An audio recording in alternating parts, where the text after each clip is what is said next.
उसका 21वां बाब। मत्ती की मार्फत लिखा गया अंजलि बयान 21वां बाब, पहली 11 आयात खुदा के जिंदा मुकद्दस पाक कलाम में से। और जब वो यरूशलेम के नज़दीक पहुँचे, जैतून के पहाड़ पर बैत फिगे के पास आए, तो यीशु ने 2 शागिर्दों को ये कहकर भेजा कि अपने सामने के गांव में जाओ। वहां पहुंचते ही एक गदही बंधी हुई और उसके साथ बच्चा पाओगे। उन्हें खोलकर मेरे पास ले आओ। और अगर कोई तुमसे कुछ कहे तो कहना कि खुदावंद को इनकी ज़रूरत है, वो फिलफौर उन्हें भेज देगा। ये इसलिए हुआ कि जो नबी की मार्फत कहा गया था वो पूरा हो। सयून की बेटी से कहो कि देख, तेरा बादशाह तेरे पास आता है, वो हलीम है, गधे पर सवार है, बल्कि लादू के बच्चे पर। शागिर्दों ने जाकर जैसा यीशु ने उनको हुक्म दिया था वैसा ही किया। गदही और बच्चे को लाकर अपने कपड़े उन पर डाले और वो उन पर बैठ गया। और भीड़ में कैसे अक्सर लोगों ने अपने कपड़े रास्ते में बिछाए और औरों ने दरख्तों से डालियां काट कर राह में फैलाई। और भीड़ जो उसके आगे आगे जाती और पीछे पीछे चली आती थी, पुकार पुकार कर कहती थी, इब्ने दाऊद को होशना, मुबारक है वो जो खुदावंद के नाम पर आता है, आलम बाला पर होशना। और जब वो यरूशलेम में दाखिल हुआ तो सारे शहर में हलचल पड़ गई और लोग कहने लगे, ये कौन है? भीड़ के लोगों ने कहा, ये गलील के नासरत का नबी यीशु है। पाक कलाम के पढ़े जाने पे खुदा की खास बरकत हो। दुआ करेंगे। आसमानी बाप, हम नहायत ही दिल की गहराइयों से तेरा शुक्र अदा करते हैं, तेरे जिंदा मुकद्दस पाक कलाम के लिए कि खुदावंद हम इस कलाम की रोशनी में अपने आप को परखते हैं, अपने आप को जांचते हैं। और खुदावंद तेरा जिंदगी बख्श कलाम हमारी रहनुमाई करता है, हमें सिखाता है, समझाता है, ताकि हम इस पर अमल करते हुए अपनी अपनी जिंदगियों पर गौर करें। इस वक्त खुदावंद पाक कलाम के सारे हिस्सा में जो सीखने और सिखाने का है, खुदावंद तू हमारे साथ हो। तेरे ही बेटे अपने खुदावंद यीशु मसीह के नाम से ये सब कुछ मांग लेते हैं, आमीन। पिछले इतवार जो लोग चर्च में आए थे,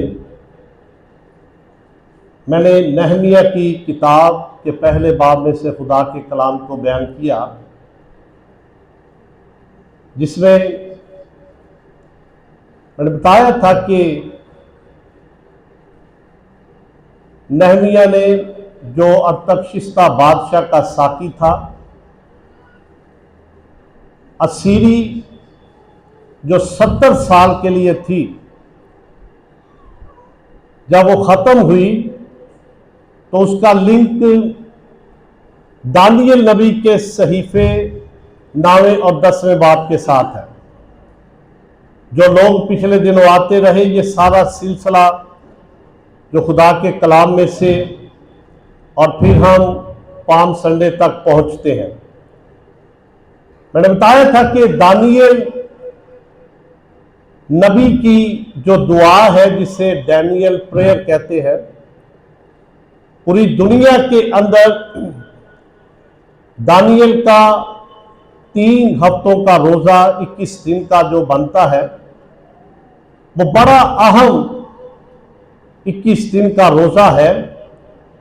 लेकिन 21 दिन के रोजे से पहले दानियल नबी ने जब उन किताबों का हिसाब लगाया, खुसूसी तौर पर यिर्मयाह नबी का सहीफा, जिसमें यिर्मयाह नबी की मार्फत खुदा ने कलाम किया था कि पूरे 70 साल गुजरेंगे तो फिर मैं उनके मुल्क को आबाद करूंगा।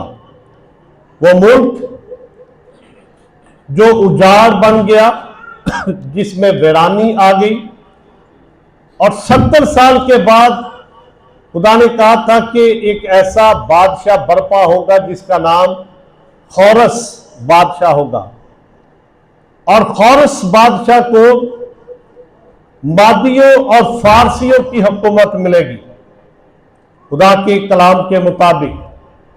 अब यिर्मयाह नबी ने जो पेशेनगोई की, और दानियल नबी के 9वें बाब को जब हम पढ़ते हैं तो दानियल ने रोजा रखा, ताज ओढ़ा, और रात पर बैठकर उसने रोजा रखकर खुदा से दुआ की, अपने लोगों के गुनाहों का इकरार किया।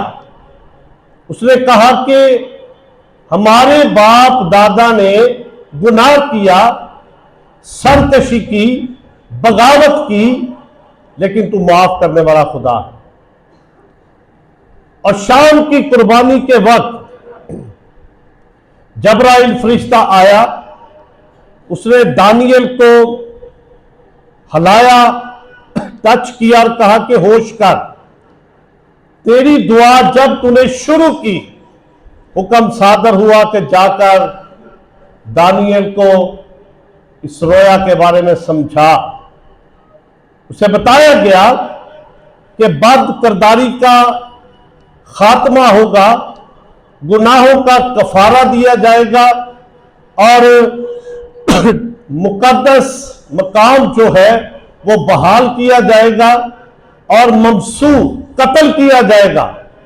और उसने कहा कि नबूवत पर मोहर कर दे। अब दानियल इस रोया को समझना चाहता है। 62 हफ्ते 52 हफ्ते जो बयान किए गए दानियल नबी के सहीफे के अंदर, और 10वें बाब के अंदर उसने 21 दिन का रोजा रखा। 21 दिन के बाद जब्राइल फरिश्ता फिर आया। दानियल के अंदर कुव्वत नहीं थी, दानियल मदहोश था, वो खड़ा नहीं हो सकता था, और खुदा के फरिश्ते ने, जब्राइल ने उसे रोया समझाई। उसने कहा अभी और दुनिया के अंदर हुकूमतें बर्पा होगी, और जो 62 हफ्ते तुझे बताए गए हैं, ममसू जब कत्ल किया जाएगा, बाजार तामीर किए जाएंगे। और दानियल नबी को, अगर आप दानियल नबी के सहीफे के 10वें 11वें बाब को पढ़े तो वहां पर उन सारी हुकूमतों का बयान किया गया।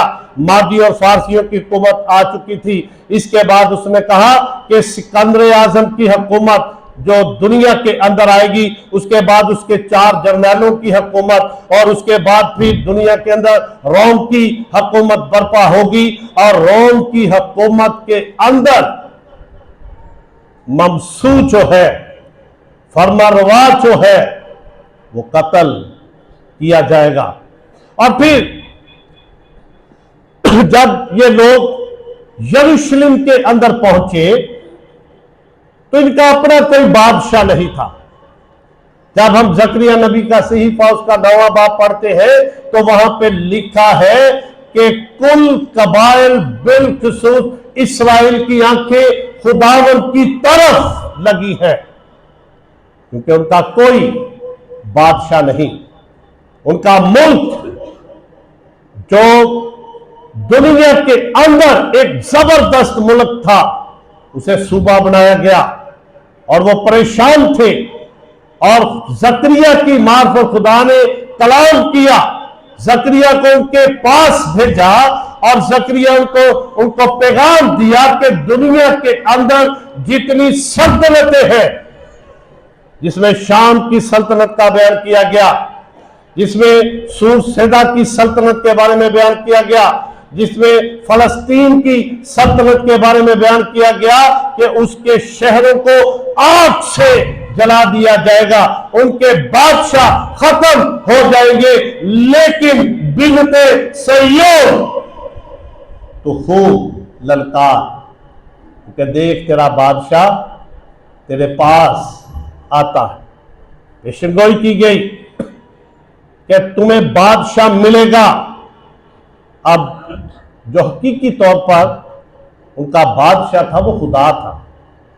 जब हम शमूएल की पहली किताब को पढ़ते हैं, उनकी जंग फलस्तीनियों के साथ हुई, जिस तरह आज के मौजूदा दौर में भी जंग लगी हुई है, फलस्तीनियों के साथ उनकी जंग खत्म नहीं हो रही।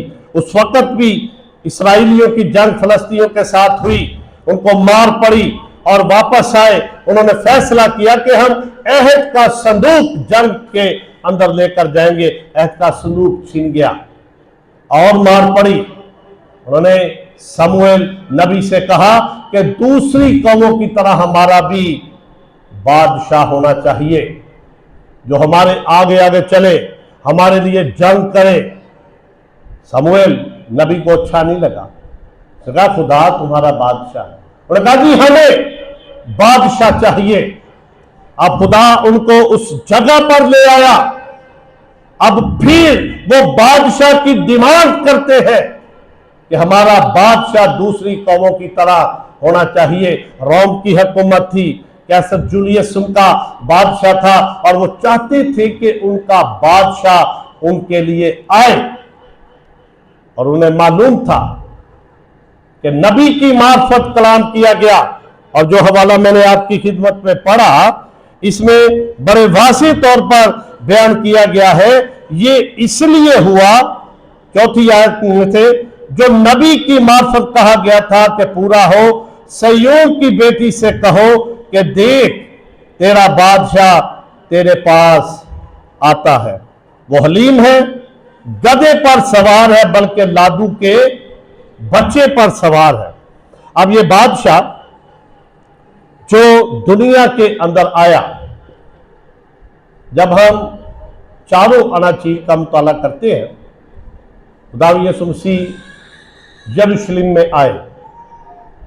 एक बहुत बड़ी भीड़ खुदा यीशु मसीह के आगे पीछे हो गई, लेकिन उससे पहले खुदा यीशु मसीह ने अपने शागिर्दों से कहा कि फलां जगह पर जाओ, गधी और उसका बच्चा बंधा हुआ मिलेगा, और वो उसको ले आए।